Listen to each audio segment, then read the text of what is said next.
Time is 4:07 p.m. Item 2, actually, if we could go around the room real quick and introduce ourselves. Start with Kyle. Kyle Kearns, Director of Community Development for the City of Wisconsin Rapids. Dean Veneman, Alderperson, District 2. Matt Zacher, Alderperson, District 3, Chair. Dennis Pollock, Alderman, District 6. Jay Bamke, District 8, Committee Member. Sue Shell, City Attorney. Tim DeSorsi, Finance Director. Thank you. Item 2, consider a request from Johnny's Bar, established 1960 LLC, doing business as Johnny's Bar, Jonathan Reuter, agent for a retail Class B fermented malted beverages license and retail Class B intoxicating liquor license for the premises located at 2610 A Street South. Do you want to? Everything's in order. This is so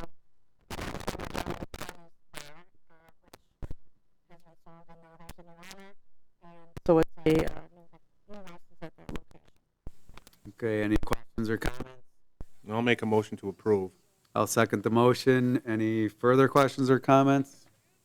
Seeing none, I move to a vote.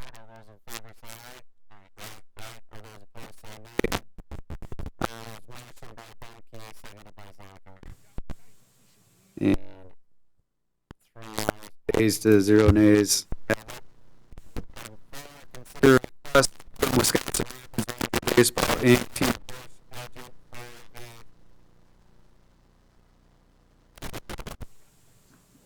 Sorry, I'm going to do item 4 at this time. Consider for approval.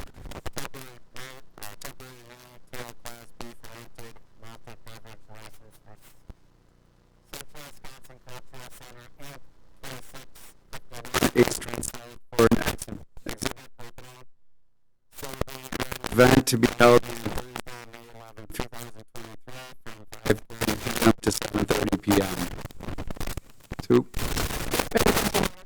Also, Any questions or comments? Move to approve.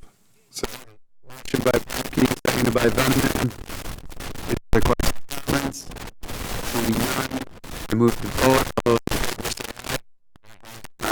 opposed say nay. Ayes have it, 3-0.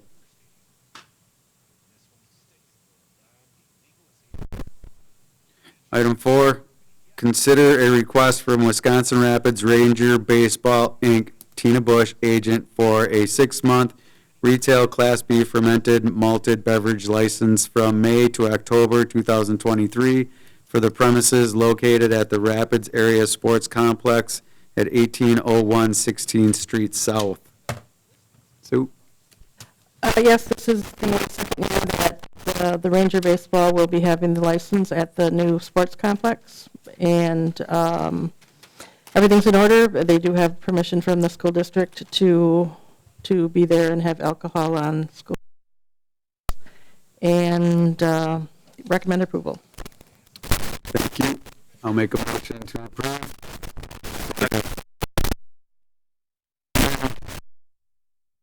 Any questions or comments?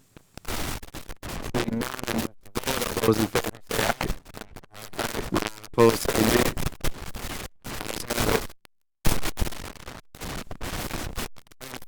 Considering a request from Wisconsin Rapids Women's Softball Association, John, agent for a 6-month retail Class B fermented malted beverages license for 2023 for the premises located at Newfield at 311 17th Avenue South. Concession stand and seasonal softball premises extension to include area for the softball tournament from May 19th, 2023 to May 21st, 2023. Sue? Yes, everything's in order. This is for the women's softball field, and then also for a tournament that will include the men's softball field. Any questions or comments? Move to approve. Motion by Veneman, Second. seconded by Bemke. Any questions or comments? Seeing none, I move to vote. All those in favor say aye. Aye. Aye. All those opposed say nay. Ayes have it, 3-0. Item 6, initial review of alcohol license renewals. Sue?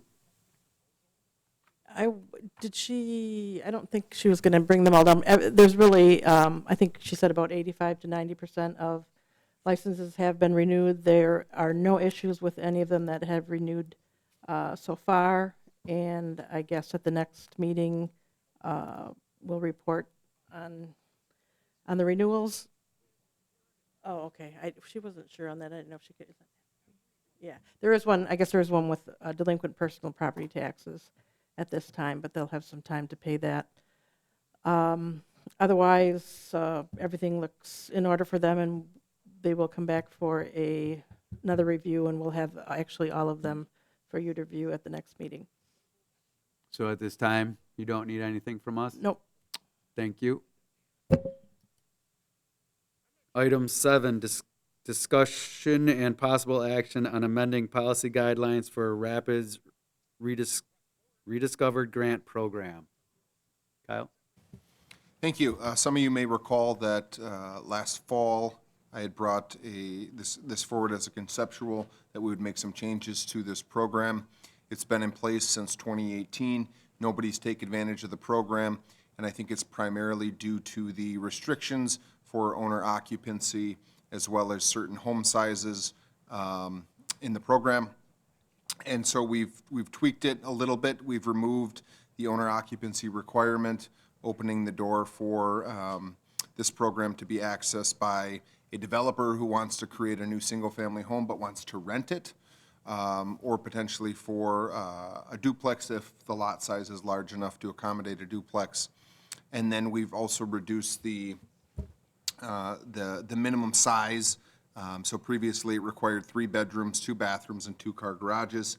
I think given the small nature of many of these infill homes and these sites, that it's appropriate to reduce that as well, to make it fit within a little bit different niche or framework for workforce housing. With that being said, we would recommend these changes to the program as provided in the attachment. You'll see that the redlined items are being removed, and then the blue items in the packet are being added. Thank you. Questions, comments? Jake? So have you had any interest in this at all? I mean, has there been any conversation in the community about potentially making these changes and potentially having some interest in this? Yes, we've probably fielded a half dozen requests. Most of them occurred last year after we did a press release on it. Unfortunately, most of them, once they realized there were the owner occupancy requirements, just didn't have interest. I think there's a lot of interest to kind of find these smaller infill lots and develop them. But again, the difficulty is the size of the lots, so trying to meet that larger, 3 bedroom, 2 bath, 2 garage on a small 60-foot wide lot is tough. And then, right, most of them are looking to have them be rentals. And from my point of view, community development, I mean, either way, we're generating new value, new growth, new taxes. It could be the catalyst to additional development within a neighborhood. Could be the catalyst to additional, right, lots within the vicinity. Could open the door for the developer to do more around the community. So I think the general focus is still being met of the program to spark development, whether it's single-family owner-occupied or a single-family rental. Okay, and you've probably told us this before, but could you tell us again, how do we fund this? Let's say the program next year or this year yet is a huge success. Do we fund this every year?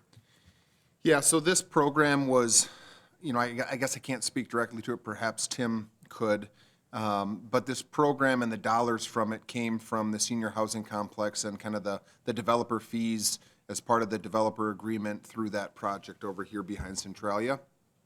And this program was created to focus on infill lots.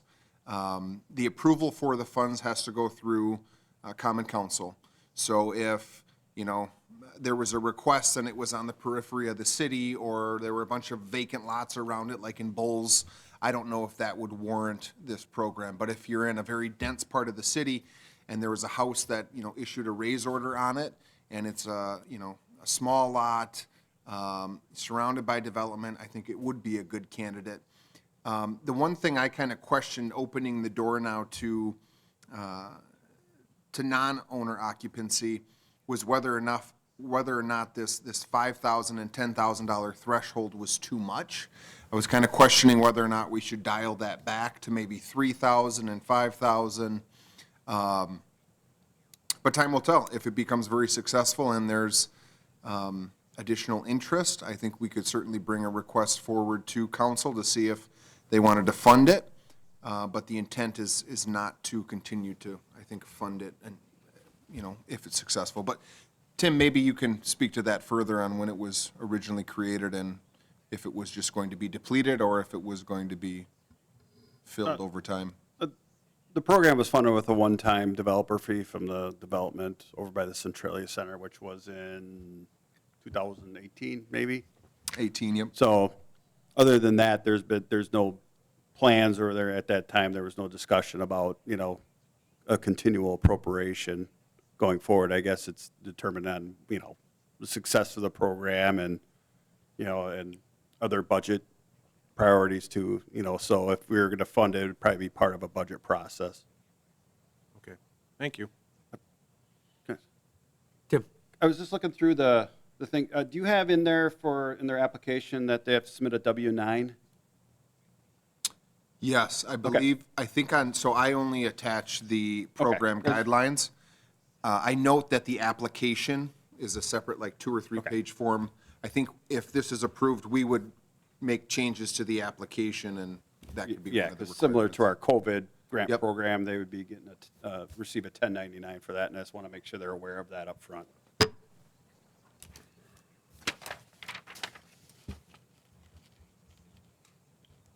Any further comments, questions?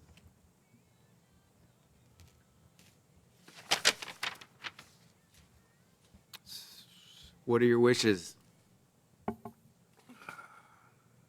I'll make a motion to approve or amending the policy guidelines for the Rapid Rediscovered Grant Program.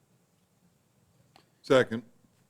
Got a motion by Bemke, seconded by Veneman. Any other questions, comments? Seeing none, I move to vote. All those in favor say aye. Aye. All those opposed say nay. Ayes have it, 3-0.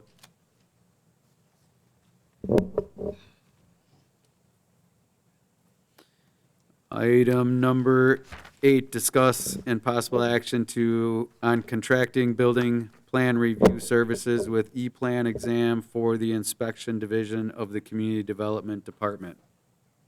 Kyle? Thank you.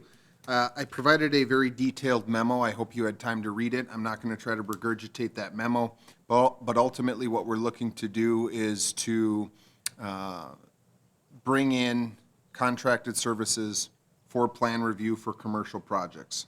Right now, we do have a building inspector who's credentialed to review projects, commercial projects, both plumbing, HVAC, and building. Electrical doesn't require review. But we've had some difficulty in, given the timing of the year, given the, kind of the communication between, contractors and developers, as well as the state, that I think this is a good solution to those concerns and those problems. And we've seen a lot of other communities across the state pursue this, either with this entity, or I think there's another one in the state as well. And I'll give you a little history. This really was created to allow municipalities to be more flexible when it came to building review for larger projects. The state had been backlogged for about, 6 to 8 weeks for building review. So for example, if Shopco was doing an alteration in their building, they would have to submit to the state, and it would take anywhere from 6 to 8 weeks. Now it's a little bit better. Now it's about 4 to 5 weeks for that review, and we can't issue that permit as the local agency until the state has reviewed that. Now, if we go with this contractor, they can review all the small projects, but they can also achieve us full delegation as a community that can review all plans. So the Shopko plans that used to go to the state could now be reviewed by this entity, and their turnaround time is 15 days. So it allows us to be a little more nimble when it comes to building projects and further some of these economic development initiatives that, you know, have already been months in the planning in terms of plan commission and just contact with our office. So I think it's a win-win for us. There isn't a significant cost to it, and actually, I think we'd be able to capture additional revenues because, as the memo indicates, part of the contract includes a 10% kickback on all fees that they collect. So a contractor that's doing a project, again, I'll bring up Shopko, they would normally submit that project to the state, and we wouldn't see any of those review fees. Now, if we hire or enter into a contract with this service provider, they would submit very similar fees to the service provider, and that individual or the business would kick back 10% of those fees to the city. So that's new captured revenue that we typically never were seeing in the past for a very large project. And we're talking review fees of several $1,000s. So, for example, you know, if it's $3,000, 10% of that is about $300 that would be kicked back, and those would occur monthly. I've talked to Tim, I've talked to Sue. I think they would also echo that this seems appropriate for our office and for the city, and obviously we're recommending approval. Thank you. Questions, comments?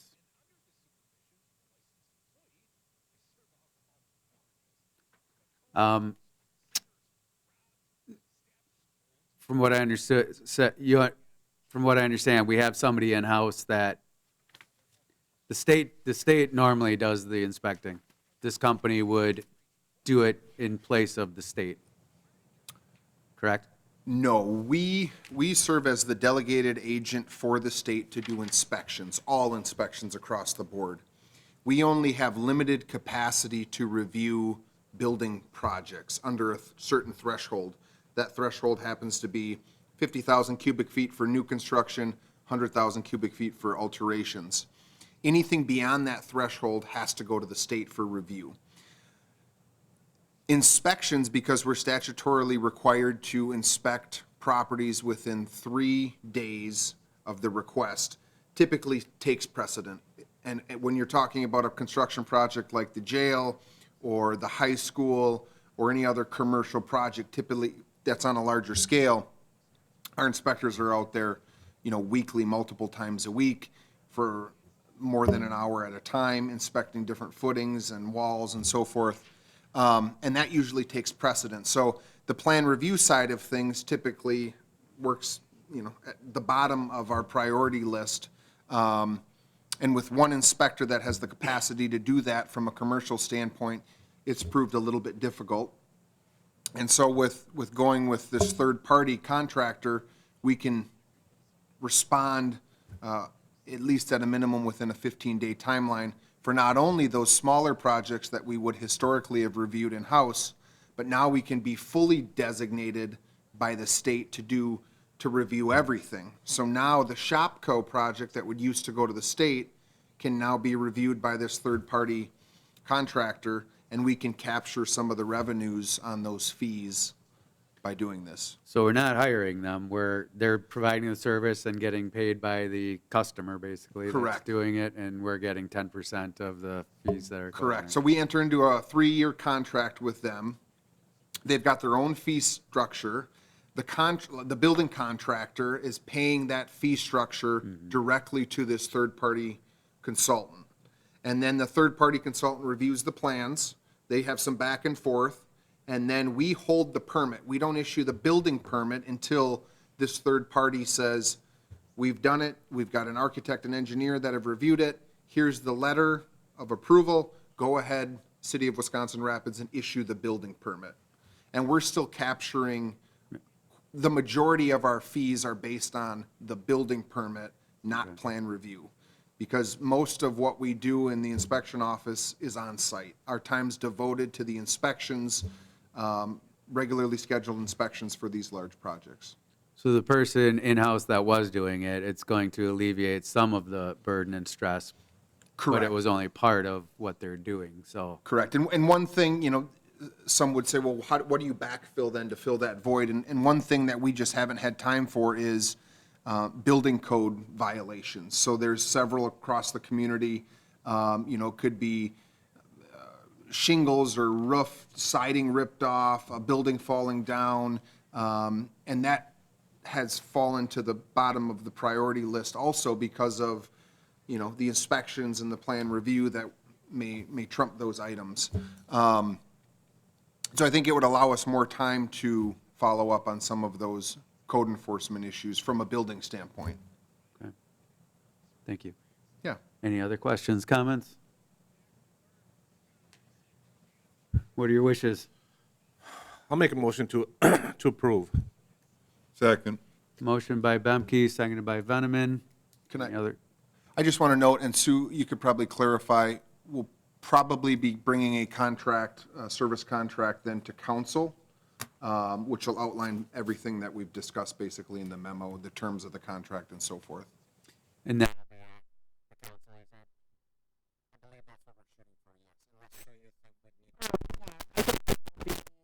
I'm just finishing up right now. so it will definitely out for the council. It's really just the legalese of, of everything that's in the proposal and so on. So there's really nothing, I'm just making sure the insurance and indemnity and things like that are covered, so. But I'll definitely get it to you as soon as, 2 business days in advance. 2 business days in advance. Thank Yes, you. I promise. Yep, that's all I wanted to note, that we didn't have the official we have it, but it's still being reviewed. so I guess it brought to mind that, so in the end, who oversees them as a company? So it would they would probably directly report to me as the Director of Community Development that oversees the Building Inspection Department. Okay, and I'm just curious, the only reason I'm asking, so yeah, I mean, obviously, they're a professional. They need to know the ins and outs of everything that, Yes, they have a licensed engineer and architect on staff. They have 15 plan reviewers. Marshfield signed on in December.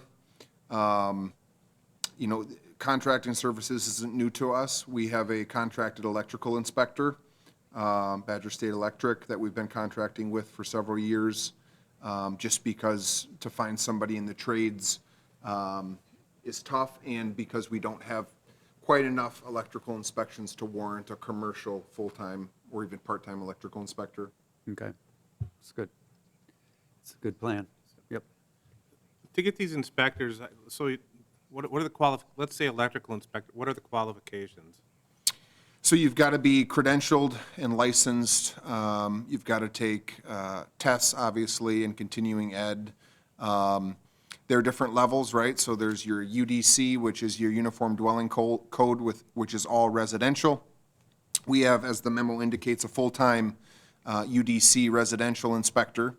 And then we have a full-time commercial plumbing and building inspector who also has their UDC qualifications. Electrical is kind of the missing piece. We don't have a commercial electrical inspector. Again, it's very similar. You've got to get your credential, your license and your credentials to perform inspections. Okay, thank you. It's pretty much like a master of the trade. So if you were, let's say, for example, that you're a master electrician, but you still have to go on to get the certification to do the inspections, correct? Is there more beyond that? I don't believe so. Interesting. You'll be, so when, for example, the state, when they issue their delegation to us as a licensed community to perform inspections, we have to basically register our inspectors with them. I don't know if I'd consider that a credential, but but it's like a registration that they need to know that we do have the ability to perform those inspections and have qualified inspectors with their credentials, master plumber, UDC qualifier and contractor. If that makes sense. Okay. Yeah, so it's intriguing to me, but so you said Marshfield signed on with them and they're building, is it a new, how old is the company, this company? And I Roughly, think I they don't- say I think they're about 3 or 4 years old. Okay, so is there other companies that did services like this, or is this kind of a new concept that's kind of shared amongst? Yeah, I'm aware of one. And again, this primarily stems from trying to relieve the state of the influx of requests. The state, and you've probably heard about it in the legislature, they just haven't addressed this issue in terms of plan review at the state level. They haven't hired additional staff that they've hired, they haven't been able to keep, probably for a number of reasons.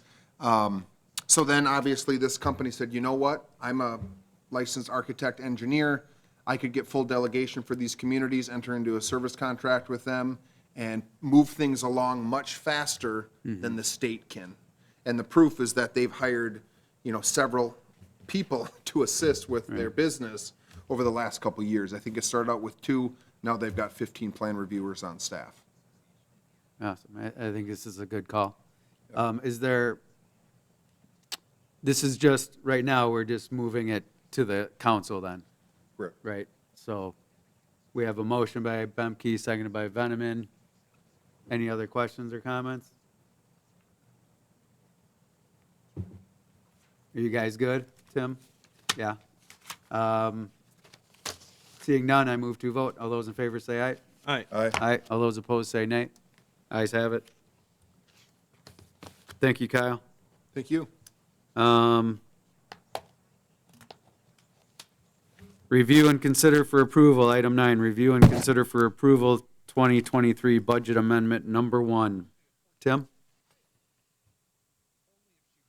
Okay, this is the resolution that we do every year, carrying forward funds from the unspent funds from the 22 budget and appropriating them into the 2023 budget for expenditure. Basically, what makes up these is if we have any unspent grant funds, unfinished projects, or we have various replacement accounts where we budget X amount of dollars to go into, usually for a capital account for future expenditures like police vehicles, fire vehicles, our fleet replacement account, computers, office equipment, and things like that. So this is the resolution that we do each year that kind of enumerates all those activities. If there's any specific questions on any of them, I'd be happy to answer. I do believe I emailed the resolution with all the explanations for each individual item, so if you have any questions, I'll be happy to answer them. Thank you. Questions? Comments? Jake? So, Tim, with the grants that we didn't spend down, do you get to keep the balance of all of that? Or there's some of them, if you don't use them, it has to be returned? Usually all the grants are, unless it has an expiration date on the, if you don't spend the grant funds by a certain period of time, then you may be required to return those. But as far as I know, any of the grants that we currently have, I'm not aware of any timelines. The only one I know is the ARPA funds, of which we have to obligate the funds by April or December 31st, 2024, and expend them by December 31st, 2026. And by obligate is have a contract signed for a project or thing like that. But I don't think, I think the intent of the ARPA funds is that obviously we approved the Centralia Center roof and we have about $850,000 left over. And I think we're going to be having some upcoming discussions on the use of those funds with probably, depending on the nature of the project, those will probably be included in a 2024 budget and expended in 2024. Okay, thank you.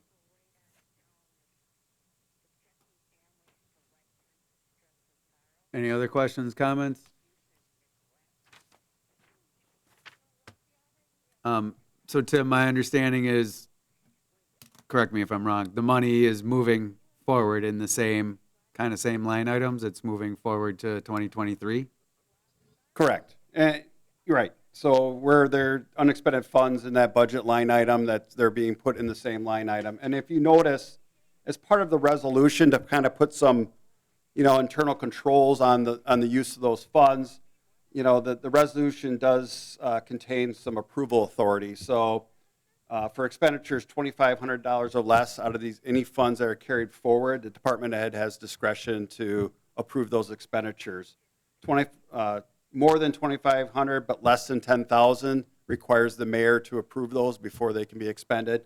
And then anything over $10,000 that's coming out of these funds, it will come before this committee for approval, unless the item is specifically outlined in their 2023 budget. So if they plan to use some of these funds in 2023, included that item in their budget and it was line item, so, it's approval, then they don't have to go through that approval authority because it's already been approved as part of the 2023 budget. Okay, so we're not talking about extra money.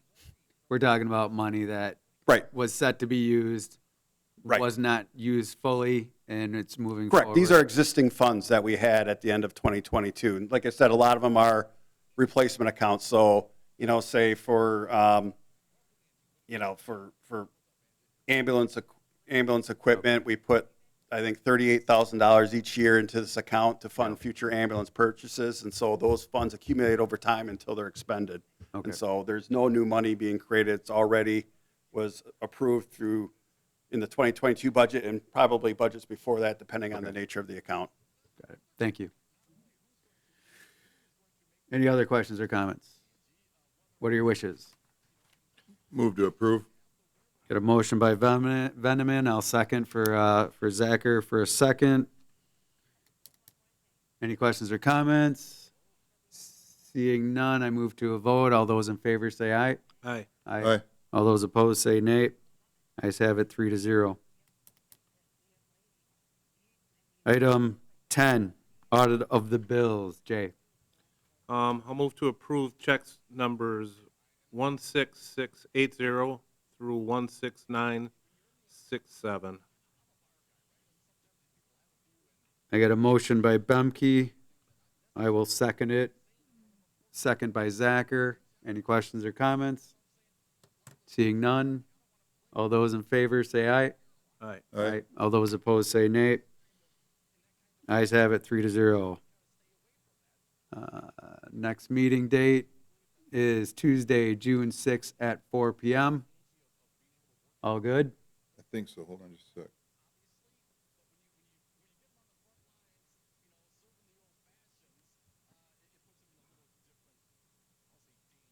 Yep, that should be okay. All right. Next meeting date set Tuesday, June 6th, 4 p.m. Item 12, adjournment. I make a motion to adjourn. Got a second by Bemke, motion by Zacher. All those in favor say aye. Aye. Aye. All those opposed say nay. Ayes have it 3-0. Meeting closes at 4:42.